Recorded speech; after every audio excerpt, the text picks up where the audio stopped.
Môre almal, en vanmôre wil ek met ons almal praat oor die grootheid van die Here. As julle al gedink het, hoe groot is die Here regtig? Alomteenwoordig, alwetend, almagtig. Hy het die hemel en die aarde gemaak en alles wat daarop is. Maar weet julle, as julle gaan lees in Job 38, ek gaan dit nie vandag lees nie, maar ek wil hê dat julle 'n punt daarvan maak. Job sit die uit, gaan lees dit in julle eie tyd. Dan sal julle sien die grootte God wat ons aanbid.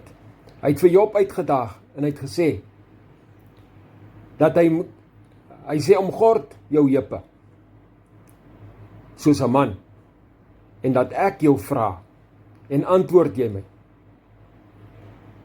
En as jy daar lees, dan besef jy maar, Koning Jesus, U is werklik groot. Dan begin jy besef hoe klein is ons as mens. Hy praat daar van die see, het hy sy merke gestel. Hy die aarde het hy gegrond. Dan vra hy of jy miskien die fondamente gestel het vir hom, of jy hom op die klippe gevestig het. Dis dinge te groot vir ons om te begryp. Maar ek gaan vir julle gou 'n straaltjie vertel, wat die Here my gewys het. Toe ons nog kinders was, en ons speel karretjies, en jy bou vir jou geboue van grond. Ons kon ure so speel. En as jy nou 'n sekere ding nie gehad het met 'n brug of wat ook al, dan in jou imagination, dan besluit jy sommer hierdie brug moet weg. Dan vat jy 'n klip en dan gooi jy daai brug, dan spat hy uitmekaar uit. Maar die Here het vir my gewys, so is hy met ons wêreld vandag, met ons lewe.